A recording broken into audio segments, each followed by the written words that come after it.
Olá a todos os ouvintes do podcast Dando ênfase. Após um período de pausa, hoje estamos de volta dando início a mais uma temporada, A História em Pauta. Nela teremos a oportunidade de entender um pouco mais como a onda de conservadorismo atual entre os jovens afeta os cenários sociais. Para isso, dividimos essa temporada em presente e futuro. Hoje iremos realizar um debate pacífico, onde de um lado teremos Gustavo e Thiago, alunos da GV, apresentando os prós do conservadorismo. Bom dia pessoal, tudo certo? Bom dia, tudo bom? E do outro lado teremos Jasmine e Maria Fernanda, apresentando os contras do conservadorismo na juventude. Oi, eu sou a Jasmine. Oi, eu sou a Mafê. Nesse debate faremos algumas afirmações para os quatro e eles irão responder de acordo com sua posição.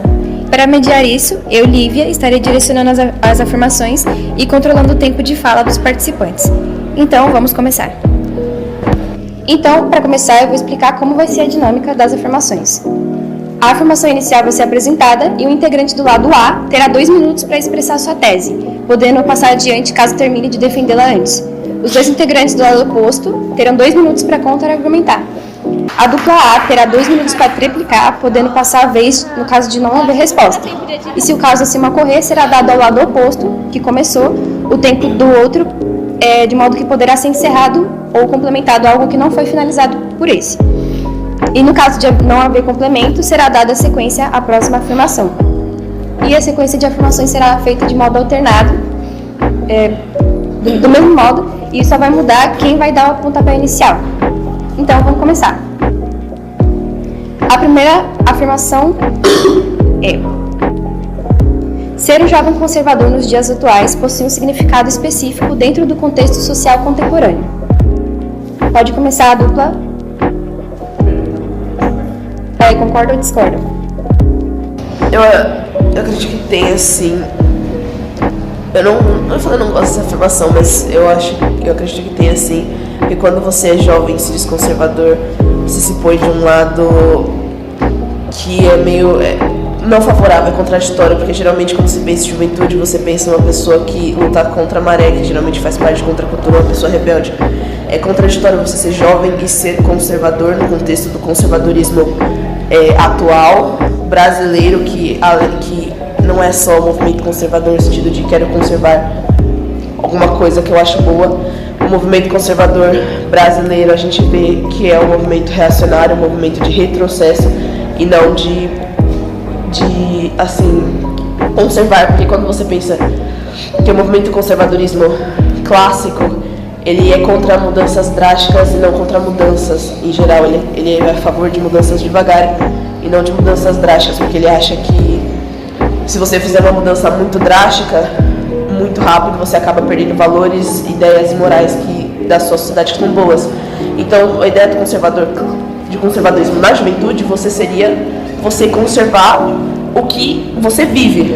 Um ideal da minha atualidade agora. E quando a gente vê jovens conservadores, eles estão puxando coisas de uma época onde eles nunca viveram. Ou seja, eles estão querendo pegar aspectos morais e éticos de uma época que eles nunca viveram. Puxar do passado para o presente e para o futuro, e não da época que eles estão.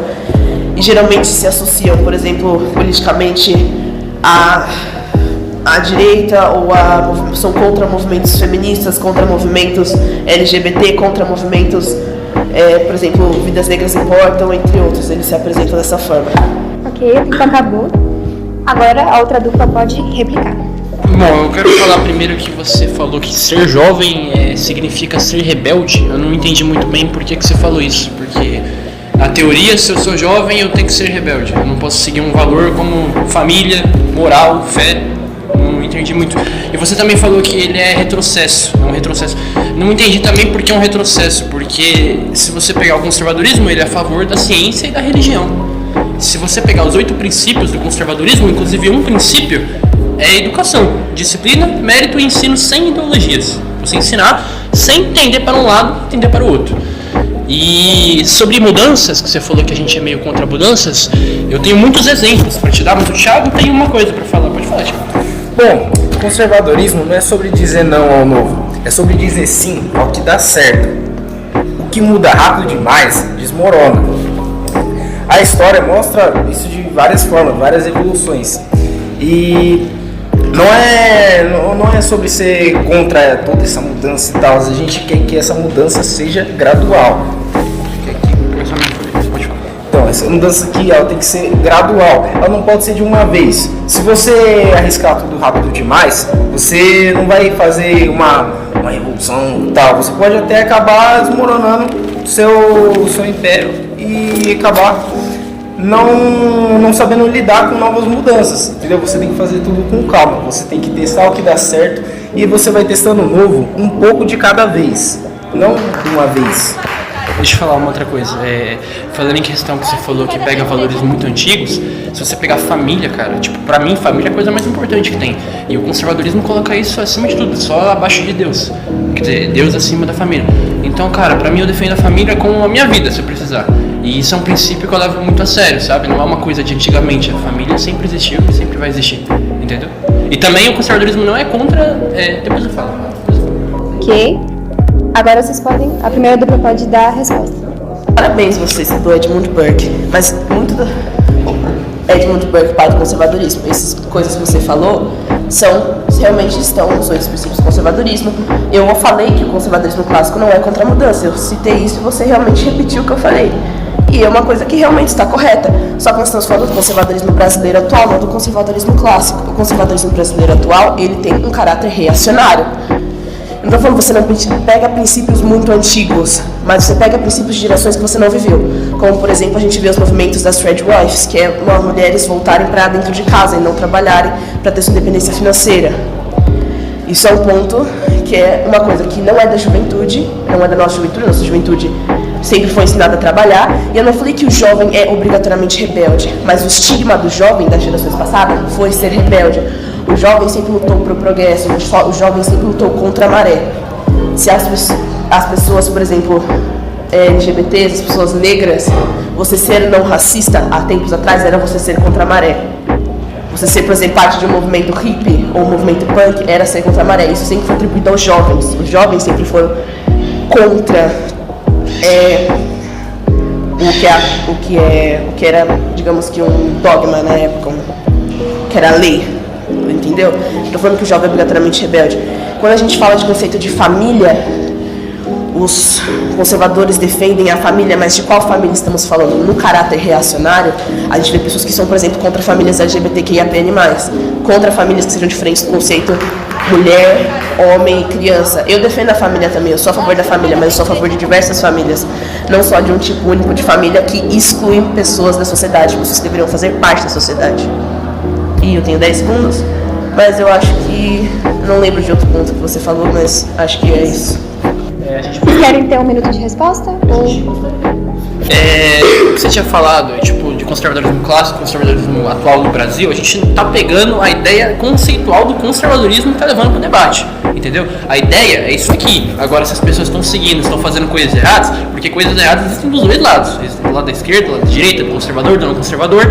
E aí já é outro ponto. Se você pegar o conservadorismo, ele não é contra nenhum tipo de outra classe social. A gente não defende que homem e mulher devem ter direitos iguais, independente da sua orientação religiosa ou orientação sexual, pessoal. Então, eu queria dizer que o jovem, justamente por ele estar vendo todo o contexto, a bagunça que é o Brasil, ele vai querer ser conservador pelo simples sentido de que ele quer manter os valores tradicionais que a sua família ensinou para ele. Ele quer manter tudo que a sua família sempre impôs, e são coisas boas, não são necessariamente coisas ruins. Ok, o tempo acabou. Próxima afirmação. Existem aspectos do conservadorismo que podem ser considerados benéficos para a juventude atual. O pró-conservadorismo começa. Isso, pode começar?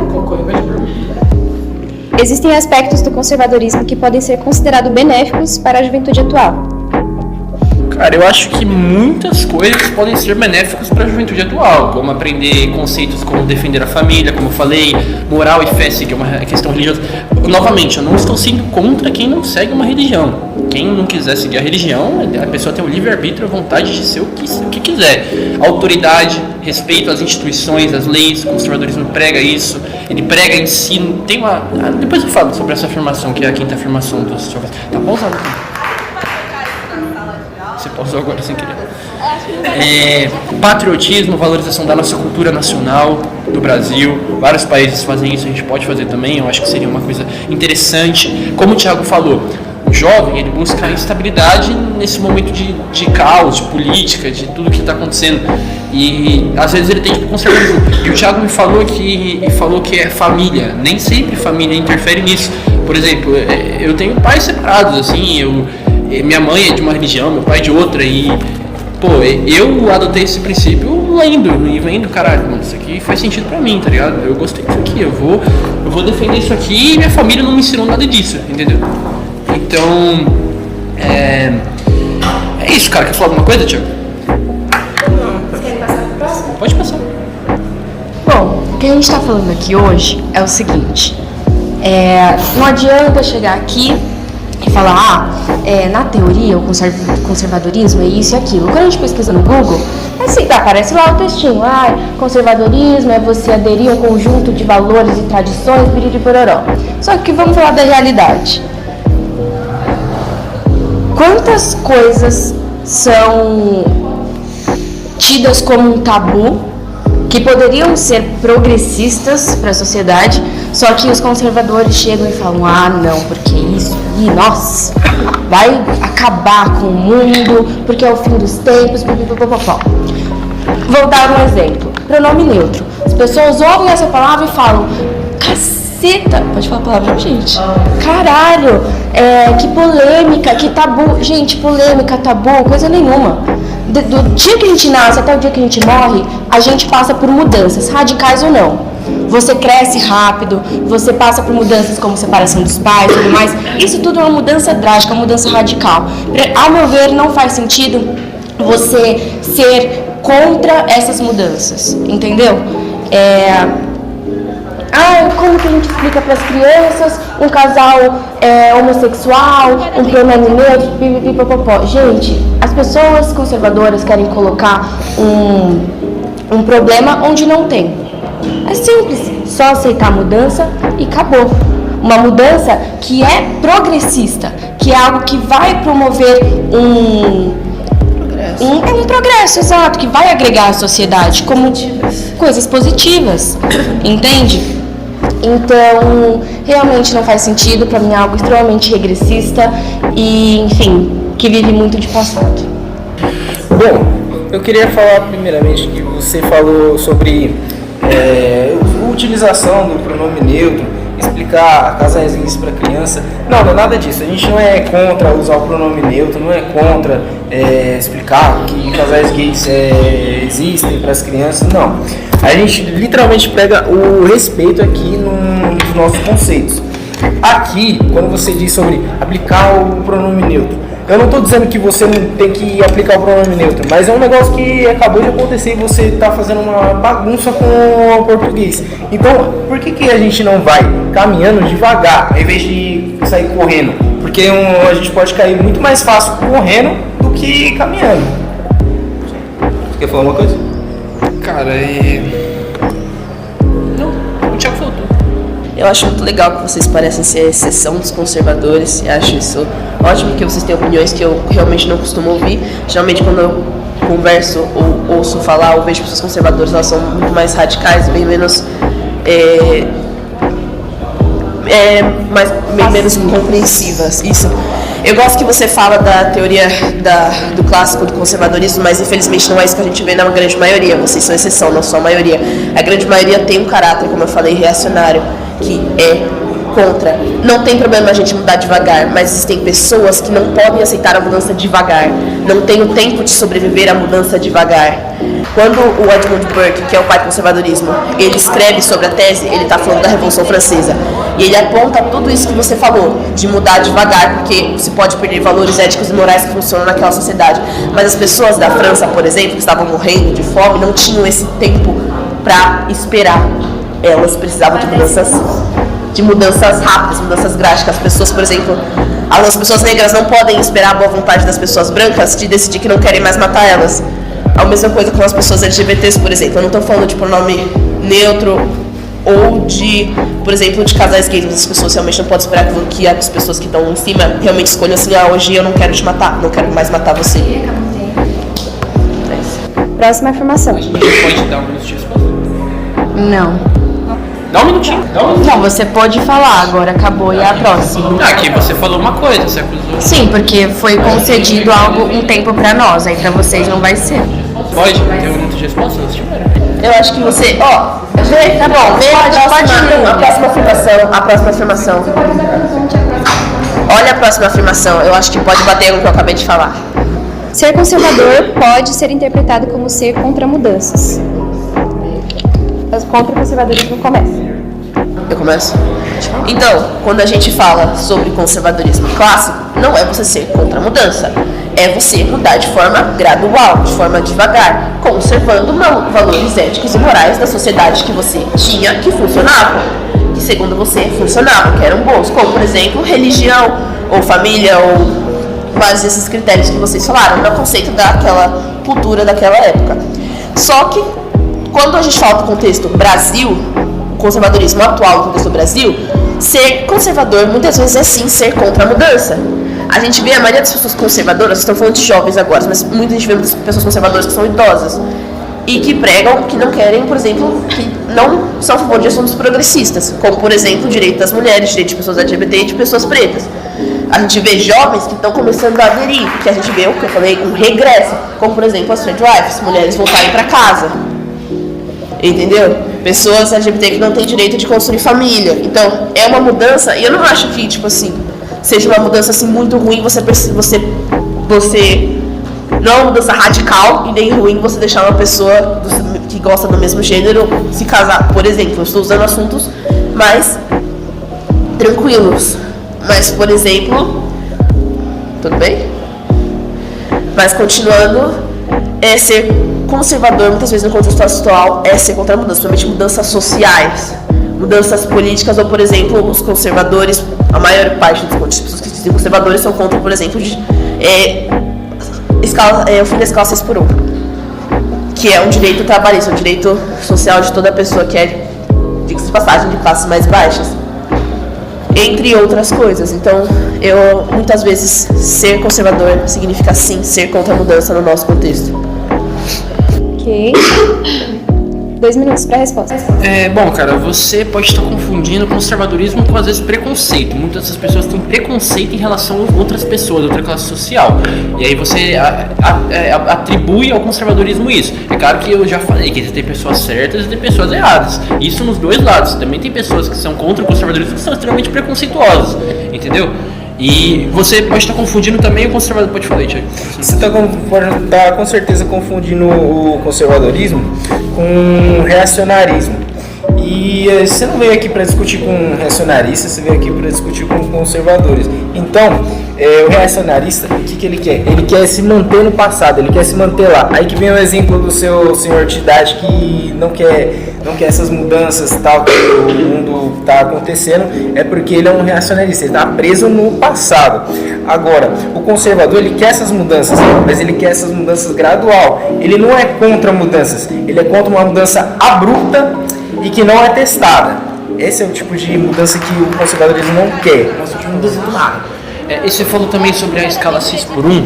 Se você pegar a produtividade média de um brasileiro, que é bem pouca, se você comparar com a dos Estados Unidos, que é bem menor, que em relação aos países não está entre o top assim, de países produtivos, 4 brasileiros dá uma produtividade de um americano.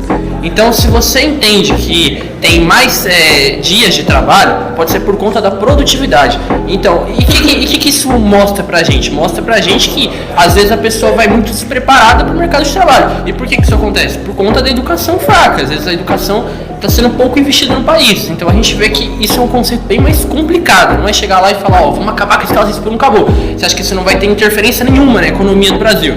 Entendeu? É um conceito bem mais complicado do que parece. Às vezes acha que é só dar uma canetada e acabou. Entendeu? Eu achei bem contraditório o que você falou nessa afirmação dessa rodada e na afirmação da rodada anterior, porque na afirmação da rodada anterior você falou que o conservador ele é a favor da família. E nessa fala de agora, você praticamente coloca a produtividade, acima da vida social daquele trabalhador. Porque uma pessoa que está trabalhando 6 dias na semana, ela não tá passando muito tempo com a família dela, vamos, né? E sobre o que você falou, você e o Thiago estão falando desde o começo do debate sobre o conservadorismo, na verdade, ele é isso. Só que vamos olhar para as pessoas que representam o movimento que vocês estão sendo a favor agora. Nicolas Ferreira, por exemplo, que é uma figura bem pública para a política, que teve práticas transfóbicas, que também é contra o fim da escala 6x1 e contra outras medidas progressistas. Tanto que ele é a favor de uma PEC da blindagem para que ele possa fazer o que ele quiser e sair praticamente impune, a não ser que a casa dele, dos amigos dele, vereadores, deputados, que são amigos dele, julguem que ele pode ser preso, mesmo que ele tenha cometido, por exemplo, um crime hediondo. Isso porque ele é uma pessoa conservadora, que prega a família, que prega família, que prega paz e que, nossa, conservador, sabe? Não tá fazendo sentido. Também, você falou, e como a Mafia falou, pega os exemplos das pessoas que representam o conservadorismo no Brasil. São pessoas reacionárias. Não são pessoas que são assim, vamos mudar o assunto. São pessoas que são contra a mudança. Não são pessoas que falam que assim, eu gostaria que fosse uma coisa mais devagar, mas aí eu vou voltar, por exemplo, pra pessoa e não tenho tempo. Então, cara, você falou sobre que eu fui contraditório. Eu não falei em nenhum momento aqui que a escala 6x1 é saudável para a pessoa. Claro que não é saudável, mas se a gente buscar o porquê que ela existe, eu falei porquê que ela existe, entendeu? Não estou falando que é saudável, mas aí, você tem alguma ideia de como melhorar a educação? Porque aí seria bom você se candidatar a ser deputada para melhorar, fazer suas PECs lá para melhorar a educação, para você reduzir a escala 6x1, entendeu? Eu não estou falando que isso é saudável. Que outro ponto eu tinha falado também? Esqueci. Quer falar alguma coisa? Educação. Você quer falar sobre políticos aqui? Você que sabe, cara, mas o nosso debate aqui é entre conservadorismo e não conservadorismo. Agora você tá metendo político no meio sobre PEC, sobre o negócio e já vai desviar do assunto. Mas se quiser a gente conversa também, não tem problema nenhum. Então, próxima afirmação. O conservadorismo entre a juventude pode ser considerado algo como fortemente influenciado pela família ou pelo meio de convivência. Os pró-conservadores começam. Como eu falei, eu não tive influência nenhuma da família e me tornei conservador só pesquisando e entendendo o que isso significa e que faz sentido pra mim, entendeu? Claro que tem pessoas que seguem o que a família ensina, mas se você pegar que todas as pessoas são assim, nem todo mundo segue o que o seu pai e sua mãe falam. Às vezes seu pai e sua mãe é de esquerda e você é de direita, às vezes sua mãe e seu pai é de direita e você é de esquerda. Se fosse desse jeito que tá falando nessa afirmação, todas as pessoas seriam como os pais. A gente sabe que isso não acontece. Quer falar alguma coisa? Eu queria falar que a família não necessariamente vai influenciar o jovem a ser o conservador ou não, porque ele tem muito bem o poder de criticar a realidade que ele está vivendo e ele pode olhar e falar, não, eu não quero ser conservador porque esses valores eu não gostei desses valores, eles não me impõem. Ou ele pode olhar, ver todo o caos que está o Brasil, a democracia do país dele, a instabilidade do país e olhar, eu quero uma estabilidade, então eu vou ser conservador por minha conta. Não é ser cego, é ser moldado pela doutrina. Então, sobre essa afirmação, que eu esqueci a afirmação, escolha consciente, tá? Seja por meio da família ou convivência. Eu acho que todo o caráter que a gente constrói ao longo da vida, seja político, moral, enfim, vem de influências de fora. Influências como pode ser conservadoras ou não, como você deu vários exemplos. Você pode não ter sido formado pela questão da sua família, mas muitas pessoas, né, lá fora são influenciados pela família ou pelo meio de convívio, que não necessariamente é só família. Há meios de convívio, por exemplo, com a escola, há meios de convívio rede social, pelas próprias redes sociais, pelo conteúdo que a pessoa consome, pelas pessoas que ela segue, como você mesmo falou, que você não veio da sua família, que veio dos conteúdos que você consome, que você pesquisou e falou, caramba, isso aqui é o que eu quero, é isso aqui. Então, tudo vem de uma influência, querendo ou não. A gente vai aprender de algum lugar. Pode ser da família, pode ser das redes sociais, pode ser da escola. Assim como a gente aprende a concordar e discordar. Pelos diversos meios. Muitos realmente é da família como o Thiago falou, numa primeira se não me engano, a primeira pergunta, que a gente aprende com a nossa família, que é imposto a nós, ele usou essa palavra, ele falou, é imposto a nós nossos valores morais, éticos e religiosos, e nós escolhemos seguir aquilo posteriormente, o que foi nos imposto. E realmente isso acontece muito, por exemplo, com a questão da religião. Você recebe uma religião antes de você poder escolher sua religião. Você é sua família católica, você vai ser católico até que você escolha outra religião ou permaneça seguindo essa religião. Isso acontece, como por exemplo, nos políticos. Quantas vezes você não vê as pessoas, as crianças, reproduzindo coisas que os pais falam, ou que os pais dizem sem ter as fontes? Quando você cresce, realmente vira uma escolha sua. Ou às vezes não, às vezes você só cresceu com vira uma escolha sua, não necessariamente porque você pesquisou sobre, às vezes você só replica e você não tem tanto interesse em política. Tem gente que só replica e tá tudo bem. Não tá tudo bem. Tá tudo bem. Então, cara, como eu falei, você mesmo falou ali no finalzinho, as pessoas, elas têm muitas influências externas, entendeu? Então cabe a pessoa pesquisar e entender o que faz sentido pra ela ou não. Às vezes ela quer seguir o que a família fala e ela tem o livre-arbítrio pra fazer isso. E às vezes ela quer pesquisar e formar uma opinião própria, entendeu? E isso não é culpa da família que impôs o negócio, ela vai impor a opinião dela, a família, realmente. Aí cabe a você seguir ou não, fica nessa. Pode falar, Tiago. Bom, eu queria falar que, primeiro, você está falando que não existe gente que decide trocar a religião ou simplesmente se converter ao ateísmo e mudar de opinião, porque várias pessoas uma hora se identificam numa religião e depois elas simplesmente querem mudar a sua religião, entendeu? E não tem problema nenhum nisso. Não fez nem sentido. Vou dizer que com o Gustavo eu vou ter que concordar porque ele replicou o que eu falei, e com o Thiago eu vou discordar porque em momento nenhum eu disse que pessoas não mudam de religião. O final da minha fala eu falei que as famílias, quando nós nascemos, impõem a nossos as morais, éticas e religiões delas. Quando você nasce numa família, por exemplo, católica ou evangélica, você é batizada. Eu fui batizada. Parte da minha família é católica, eu fui batizada. Eu não sou católica, eu mudei minha religião. Tal qual eu falei que as pessoas, você vai seguir aquele dever moral, você vai seguir aquela religião até que você cresça e tenha direito de escolher o que você quiser, até que você escolha o que você quiser. Em momento nenhum eu disse que você não pode crescer e mudar sua religião, por exemplo. As pessoas crescem, as pessoas mudam, as pessoas conhecem outras pessoas, as pessoas conhecem têm outros conhecimentos, as pessoas mudam, é natural, a mudança é natural, seja gradual ou abrupta, mudança é natural. Ela vai acontecer, não adianta você não querer mudar. Mudança pode ser para bom ou para ruim. Querendo ou não, a regressão também é uma mudança.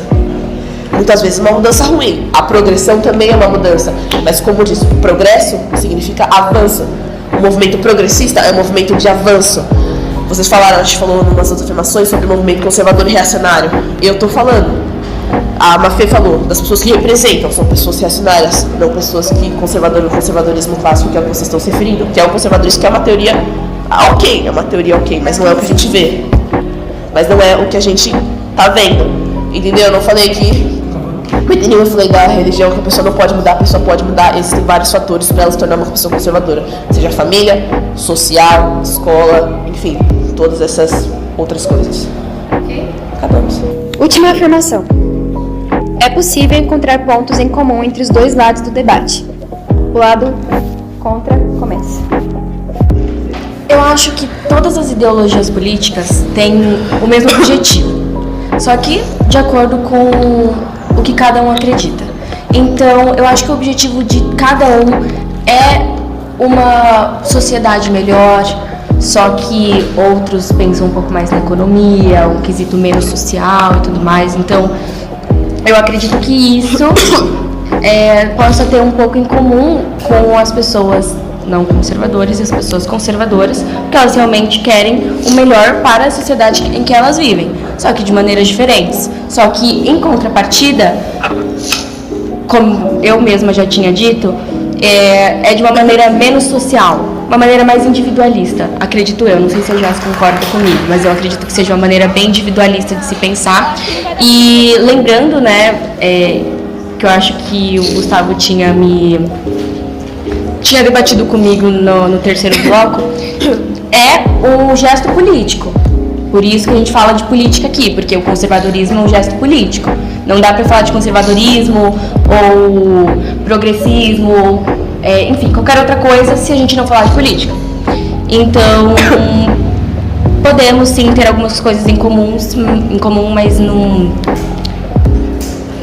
é muito Não é tão parecido. persistente. Mas a Mafê tá certa. Eu acho que tem pontos em comum que é, por exemplo, conseguir uma sociedade melhor e tentar fazer o que funciona, só que de maneiras diferentes.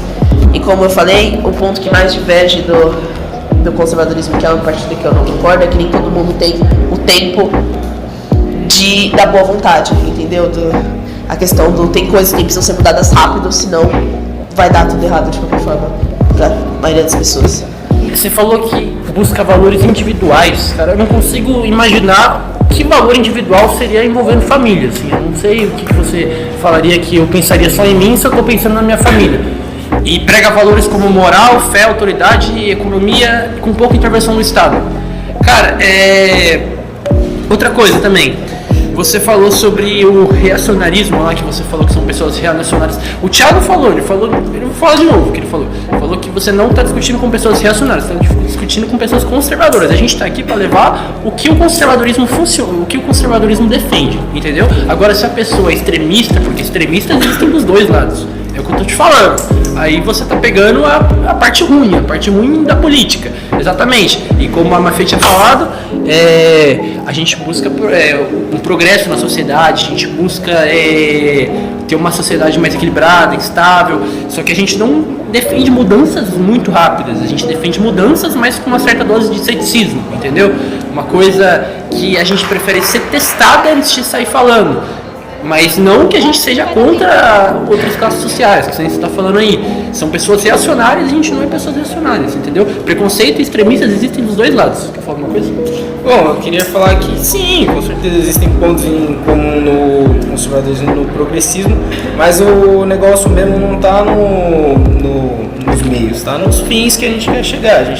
Nós dois queremos chegar a um ponto bom na sociedade, só que nossos meios na verdade são completamente diferentes. Enquanto o progressista só olha para frente, enquanto o reacionário só olha para trás, o conservador quer olhar para os dois lados antes de andar. Eu gostei da última fala do Thiago, vou confessar. Achei que foi uma boa fala assim de fundo. Primeira coisa que ele não tirou do papel hoje nesse debate. Mas eu queria dizer que você falou assim, individualista, você usou o exemplo a sua família, e eu achei muito bom que você falou a sua família. A sua família, ela é sua, ela engloba somente a você. Um dos pontos que o Thiago falou assim, os meios são diferentes, porque quando a gente fala de um não conservadorismo, quando a gente pensa num modo progressista, a gente está pensando num todo. Essa eu acho que é a maior diferença, a gente pensa num todo. As pessoas, por exemplo, de classes mais baixas não têm o mesmo tempo que uma pessoa de classe mais alta para mudar. Elas precisam de mudanças agora. Uma pessoa que está passando fome, ela não pode esperar a boa vontade da pessoa de classe mais alta de querer alimentar ela. Ela precisa de uma mudança, porque senão ela vai morrer. Uma pessoa que sofre preconceito, você falou assim, eu sou conservador. Eu não sou uma pessoa preconceituosa. Tudo bem, mas a maneira como você prega a mudança não é benéfica para todos, é benéfica para algumas pessoas. Ficamos aqui com esse debate, então. Primeiramente, agradecendo ao Gustavo, o Thiago, a Mafê e a Jasmine por comparecerem e a disponibilidade. E agradeço a todos que ouviram até aqui. Por hoje é isso, nos vemos no próximo episódio e até logo.